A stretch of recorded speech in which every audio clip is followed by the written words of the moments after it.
Միշել Մոնտենը գրում էր, որ եթե նույնիսկ մենք ունեցել ենք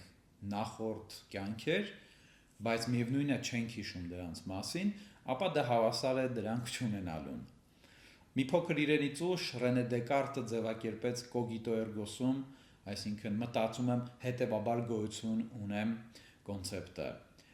Խորհրդային հոգեբանության հայրերից Ռուբինշտեյնը նշում էր, որ առանց հիշողության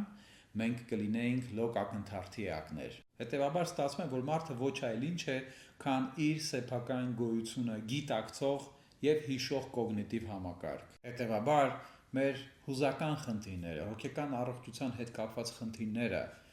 լուծելու համար նախ եւ առաջ անհրաժեշտ է հասկանալ մեր մտածողության առանձնահատկությունները, մեր կոգնիտիվ պրոցեսների առանձնահատկությունները եւ այն թե ինչպես են դրանք ձևավորում մեր մոտեցումը կյանքի նկատմամբ, հետեւաբար եւ պայմանավորում մեր հակազդումները, մասնավորապես հուզական եւ ֆիզիկական, ֆիզիոլոգիական հակազդումները։ Մեր մտածողության առանձնահատկությունները եւ ընդհանրապես կոգնիտիվ գործընթացների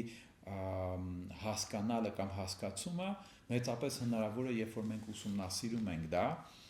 գիտական հոգեբանության շրջանակներում։ Ժամանակակից գիտական հոգեբանությունը հենվում է նեյրոկենսաբանության վրա, որովհետև նեյրոկենսաբանությունը տալիս է հնարավորություն ստուգելու, հասկանալու, թե որքանով են ճշգրիտ հոգեբանական տեսությունները,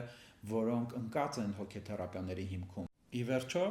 հասկանալով եւ ազդելով մեր մտածողության վրա, մեր խորքային համոզմունքների վրա, մենք կկարողանանք վերափոխել մեր վերաբերմունքը, ընկալումները, երևույթների, մեր շրջապատող իրականության եւ հասնել այն դրական փոփոխություններին, որոնք որ իրենց արտացոլում կգտնեն թե հուզական մակարդակում եւ թե սոմատիկ ֆիզիկական։